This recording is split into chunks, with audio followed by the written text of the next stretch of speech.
High বন্ধুরা, তোমরা কেমন আছো? আশা করছি ভালো আছো। আমরাও ভালো আছি। তো দেখো আমরা কি কাজ করছি। আমরা এখন কাজ করছি ধান ভাবানো কাজ। ধানটাকে ভাবিয়ে নিচ্ছি। ভাবিয়ে দেখো এখানে একটা গর্ত কেটেছি, কেটে ওর মধ্যে পেপার দিয়ে জল দিয়েছি, ধানটাকে ভেজাচ্ছি আর কি। তো আজকের ধান সেদ্ধ ধান ভাবিয়ে দিলাম, কাল ভোরে তোমার সেদ্ধ হবে। তো দেখো হাঁড়িটাকে পরিষ্কার করে একদম ধান ঝেড়ে জলে দিয়ে দিলাম। তারপরে আবারও ভরবো হাঁড়ি, ভরে আবারও বসাবো। তো এই করে 2 বস্তা ধান ভাবাচ্ছি, 2 বস্তা করে ধান ভাবিয়ে দিচ্ছি। তো ভাবিয়ে জল এইতে দিচ্ছে, আবার কিন্তু এটাকে সেদ্ধ হবে। দুবার কিন্তু হাঁড়ি মানে পাখার ওপরে উঠবে।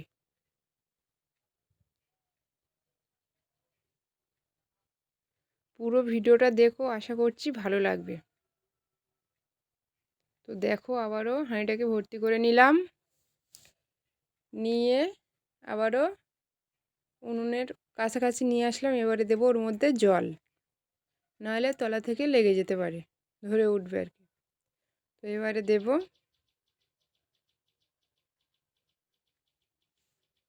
জল দেওয়া হয়ে গেছে, আর দেবো না। এবারে হাঁড়ির ওপরে তুলে দেব, এই ওই পাখার ওপরেই তুলে দিয়েছি অলরেডি। এবারে দেব আগুন পাখায়। তো প্রায় হয়ে এসছে। আমার মা কী করছে দেখো, বিচালির ওই গোড়াগুলো খুলে দিল, নাহলে অসুবিধা হয়, খোলা জাল দেওয়া খুবই অসুবিধা হয়। সেই কারণে আগে থেকে বিচালির গোড়াগুলো খুলে নিল, গিটগুলো খুলে নিয়ে এবার মা জাল দিচ্ছে, আর আমি এদিক থেকে গোছান গাছান করছি। করে ওদিকে জলটা এনে রেডি করছি। এখনও খাওয়া হয়নি, এবারে খাওয়া হবে। তো মা বলছে তুই খেয়ে নে, আর কখন খাবি, বেলা তো অনেকটাই হয়ে গেছে, 11 বেজে গেছে, আর খাবি কখন? তো সেই কারণে মা মা সকাল থেকেই জাল দিচ্ছে, আমি অন্য অন্য সব গোছাচ্ছি, কোনো কাজকর্ম। তো এবারে সব জলটা এনে রেডি করতে হয়ে গেলাম, রেখে গেলাম। এইবারে যাব ভাত আনতে। এখানে চেয়ারটা রেখেছি, এখানে এসেই খাবো। তো ভাতটা এনে এখানে খেয়ে নেব, নিয়ে আবার আজ এই হাঁড়ি এক্ষুনি মানে তোমার ভেবে উঠবে, হাঁড়িটাকে নামাতে হবে।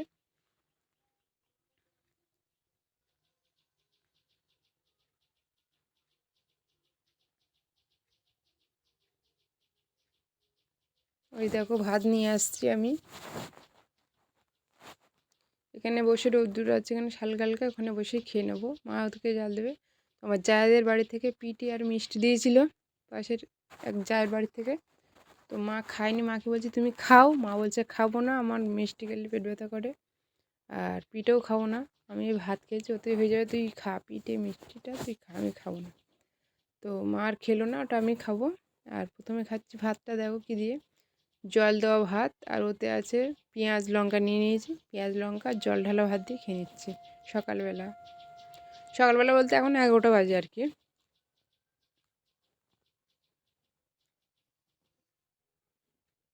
খাচ্ছি খাচ্ছি।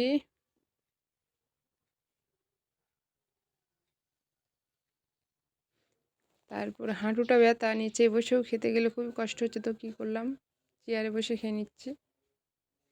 চেয়ারটা যখন আসে সেই কারণে, নাহলে নিচেই বসতে হতো।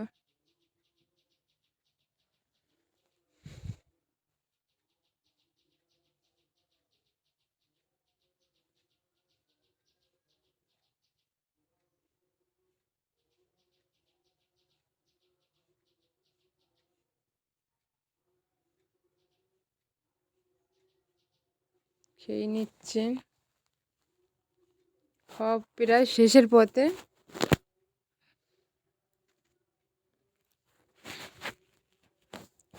মা জাল দিচ্ছে, আর আমি ওদিকে খাচ্ছি। তাড়াহুড়ো করে খাচ্ছে এই কারণে যে আমার এক্ষুনি ধানটা মানে নামিয়ে দিতে হবে, ভেবে উঠেছে, এবারে জলে ঢালতে হবে, সেই কারণে তাড়াহুড়ো করছে।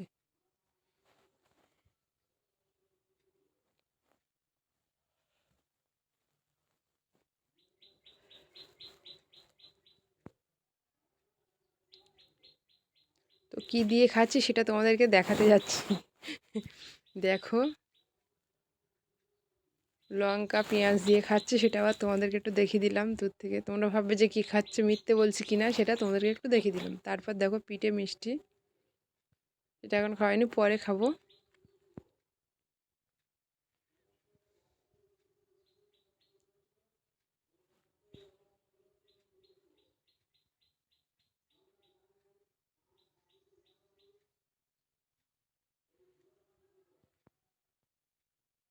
গায়ে পায়ে কালি তো ভর্তি হয়ে গেছে। হয়ে গেল খাবার, তারপর পিঠেটা রয়ে গেছে, এখনও খাইনি, যেহেতু ভাত খেয়েছি এখন খেতে পাচ্ছি না বলে রেখে দিয়েছি, পরে খাবো। তারপরে দেখো ধান কিন্তু ভেবে উঠেছে, ধানটাকে আবার নামাতে হবে, দেখতে পাচ্ছ। জোরে জোরে মানে জোরে জোরে কিন্তু ধানের পাকা জাল দিতে হয়, নাহলে ধান তাড়াতাড়ি ভেবে ওঠে না। তো এখানে দেখো পুরো দিয়ে দিয়েছে, আর বোধহয় 1-2 হাঁড়ি হবে, ভাবাতে বাকি রয়েছে, 1 হাঁড়ি বাকি রয়েছে, প্রায় হয়ে এসছে। তো দেখতে পাচ্ছ এইভাবে পেপার দিয়ে এইভাবে কিন্তু আমাদের ধান ভাবাতে হয়। অনেকে ইট দিয়ে করে, আমি ইট দিয়ে করিনি, কেন যদি ভেঙে পড়ে যায় ধান পুরো জলা হয়ে যাবে, ছড়াছড়ি হয়ে যাবে, সেই কারণে আমি ওই রিস্কটা নিইনি, আমি এইভাবে গর্ত কেটে এইভাবে করেছি। ভিডিওটা কেমন লাগলো অবশ্যই কমেন্ট করে কিন্তু জানিও। তো জলে ভিজে দেখো জলটা পুরো লাল লাল হয়ে গেছে, আর একটা কষ আছে, তো ধানের একটা কষ আছে সেই কারণে, আর 1 হাঁড়িই হবে মনে হচ্ছে।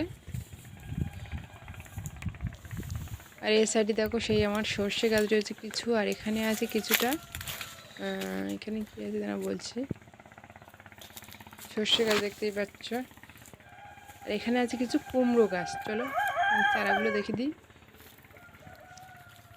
কুমড়ো গাছের চারা, তো এই দেখো কুমড়ো গাছের চারা দিয়েছি, দেখতে পাচ্ছ, এখন সবাই ছোটো ছোটো, এখনও বড় হয়নি।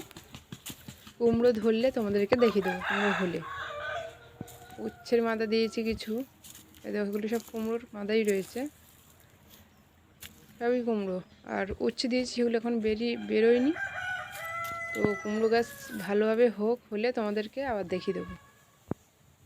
তো এগুলো হচ্ছে সর্ষে গাছ, জল দিতে হবে, জল দেওয়া হয়নি বলে গাছগুলো একটুখানি কেমন হয়ে আছে, জল দিলে দারুণ মানে সুন্দর হয়ে উঠবে। সব জিনিসের সাথে জল না দিলে কোনো সবজি বা কোনো কিছুই হয় না, জলটা তো আগেই দরকার। তো তারপরে চলে আসলাম আবারও ধানের দিকে, ওই দেখো ধান ভেঙে উঠেছে, ধান নামিয়ে দিতে হবে।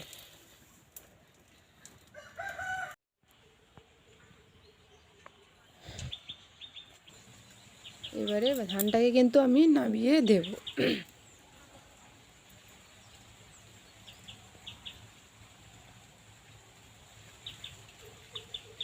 দেখো খুবই ভারী হাঁড়িটা, খুবই কষ্ট করে কিন্তু এটাকে নামাতে হয় বা ঢালতে হয়, দেখো খুবই সাবধানে ঢালতে হয়, গরম হাতে লেগে গেলে পুরো ফুসকা কেটে উঠবে।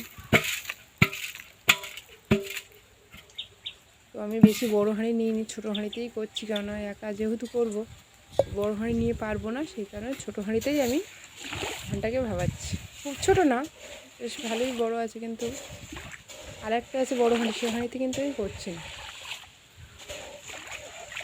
তারপরে দেখো ধানগুলো ঠেলে ঠেলে জলে দিচ্ছি, যেহেতু ওপরে উঠে রয়েছে, ভিজানোর তরকারি জল দেওয়া হচ্ছে ওদেরকে ভিজিয়ে রাখার জন্য। ধানটা কিন্তু ফাঁপবে, ফেঁপে বড় বড় হবে, সেই কারণে জলে দেওয়া। আর 2 সেদ্ধ করতে হয়, আমরা কিন্তু ধান 2 সেদ্ধ করি, অনেকেই 1 সেদ্ধ করে, কিন্তু আমরা 2 সেদ্ধ করি, করলে চালটা সুন্দর হয়। দেখ কমপ্লিট আমার ধান।